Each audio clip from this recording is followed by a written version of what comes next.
பீக்கங்காய் வச்சு எல்லாரும் பொரியல், கூட்டு, பச்சடி இது மாதிரி தான் செஞ்சு சாப்பிட்டுருப்பீங்க. ஆனா நம்ம இன்னைக்கு என்ன செய்ய போறோம் அப்படின்னு பாத்தீங்கன்னா, பீக்கங்காய் போட்டு சூப்பரான டேஸ்ட்ல நம்ம எல்லாருக்குமே ரொம்ப பிடிச்ச சாம்பார் எப்படி செய்யலாம் அப்படின்னு தான் நம்ம இன்னைக்கு பார்க்க போறோம். இப்ப வாங்க ரொம்பலாம் டைம் வேஸ்ட் பண்ணாம சூப்பரான டேஸ்ட்ல அந்த சாம்பார் எப்படி செய்யலாம் அப்படிங்கறத நம்ம வீடியோக்குள்ள போய் பார்க்கலாம். வெல்கம் டு சாஜி சமையல். ஃபர்ஸ்ட் இந்த சாம்பாருக்கு தேவையான பருப்பு வேக வச்சிடலாம். அதுக்கு சின்னதா ஒரு குக்கர் எடுத்து வச்சிருக்கேன். அந்த குக்கர்ல ஒரு 3/4 கப் அளவுக்கு துவரம் பருப்பு எடுத்து சேர்த்துக்கலாம். எப்ப சாம்பார் வச்சாலும் பருப்பு வேக வைக்கும் போது துவரம் பருப்போட சேர்த்து பாசி பருப்பு சேர்த்து வச்சு பாருங்க, சூப்பரான டேஸ்ட்ல இருக்கும். இல்லாத பட்சத்துக்கு நீங்க துவரம் பருப்பு மட்டுமே போட்டு வச்சுக்கலாம். 3/4 கப் அளவுக்கு நான் துவரம் பருப்பு எடுத்தேன் இல்லையா, அதனால ஒரு 1/4 கப் அளவுக்கு பாசி பருப்பு போட்டு இந்த 2 பருப்பையும் நல்லா மிக்ஸ் பண்ணி விட்டுட்டு ஒரு 3ல இருந்து 4 தடவை கிட்ட நல்லா வாஷ் பண்ணி எடுத்துட்டு வந்துடலாம். அடுத்ததா இந்த பருப்பு கூடவே நான் இன்னைக்கு ஒரு 1/4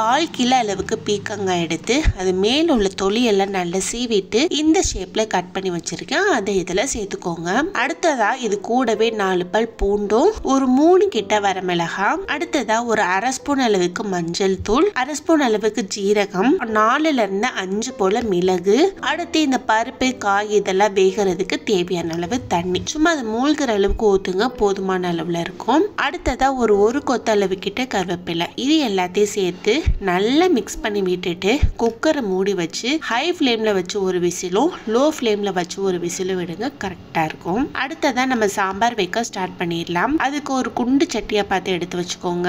அதுல ஒரு 2 ஸ்பூன் அளவுக்கு எண்ணெய் சேர்த்துக்கலாம். எண்ணெய் நல்லா காஞ்சதும் இதுல 1 ஸ்பூன் ஜீரகம், 1 ஸ்பூன் கடுகு, 1 ஸ்பூன் உளுந்து இது எல்லாத்தையும் போட்டு நல்லா பொரிச்சு விட்டுக்கலாம். நம்ம போட்டு கடுகு ஓரளவுக்கு பொரிஞ்சு வந்த பிறகு இதுல ஒரு 4 கிட்ட மிளகாய் வத்தலும், ஒரு 4ல இருந்து 5 பல் பூண்டு எடுத்து அப்படியே போடாம லைட்டா இடிச்சு போடுங்க, அப்பதான் நல்ல வாசனையா இருக்கும். அதையும் போட்டு நல்லா பொரிச்சு விட்டுட்டு அது கூடவே கொஞ்சமா கருவேப்பிலை, ஒரு 1/2 மீடியம் சைஸ் அளவு வெங்காயம் இது எல்லாத்தையும் போட்டு நல்ல கண்ணாடி பதம் வர வரைக்கும் பொரிச்சு விட்டுக்கலாம். உங்களுக்கு பார்த்தாலே தெரியும் வெங்காயம் அதோட பச்சை வாசனை எல்லாம் போயிட்டு நல்ல ஒரு கண்ணாடி பதத்துக்கு வந்துருச்சு. இந்த டைம்ல நம்ம என்ன செய்ய போறோம் அப்படின்னு பாத்தீங்கன்னா, ஒரு 3 கிட்ட பச்சை மிளகாயும், ஒரு 4 நல்ல பழுத்த தக்காளி பழமா எடுத்து கட் பண்ணி வச்சிருக்கேன். அதையும் அது கூடவே இதுக்கு தேவையான அளவு உப்பும் போட்டு நல்லா சாஃப்டா வர வரைக்கும் வதக்கி விட்டுக்கலாம். வதக்கும் போதே பாத்தீங்கன்னா இதுக்கு தேவையான மசாலாவும் சேர்த்துக்கலாம். ஒரு 1/2 ஸ்பூன் அளவுக்கு மஞ்சள் தூள், 1/2 ஸ்பூன் ஜீரகத்தூள், 1/2 ஸ்பூன் அளவுக்கு குழம்பு மல்லித்தூள், 1/2 ஸ்பூன் மிளகாய் தூள், அடுத்ததா ஒரு 2 ஸ்பூன் அளவுக்கு சாம்பார் தூள்,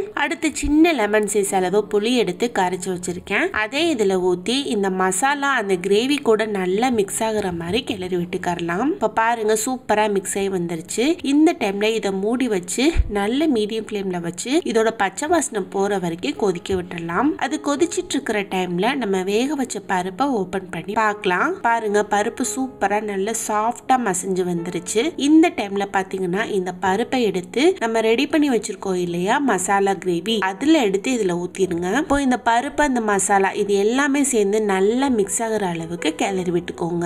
பருப்பு அந்த மசாலா கூட நல்லா மிக்ஸ் ஆகி வரட்டும். அடுத்ததா குக்கர்ல கொஞ்சமா தண்ணி ஊத்தி அலசி இதுல ஊத்தி அதையும் சேர்த்து நல்லா மிக்ஸ் பண்ணி விட்டுட்டு நல்ல மீடியம் ஃப்ளேம்ல வச்சு ரொம்ப நேரம்லாம் இல்லாம ஒரு 5 நிமிஷம் மட்டும் மூடி வச்சிருங்க. இதுல இருந்து லைட்டா பபிளா கொதி எழும்பி வரட்டும். இப்போ ஒரு 5 நிமிஷத்துக்கிட்ட ஆயிடுச்சு.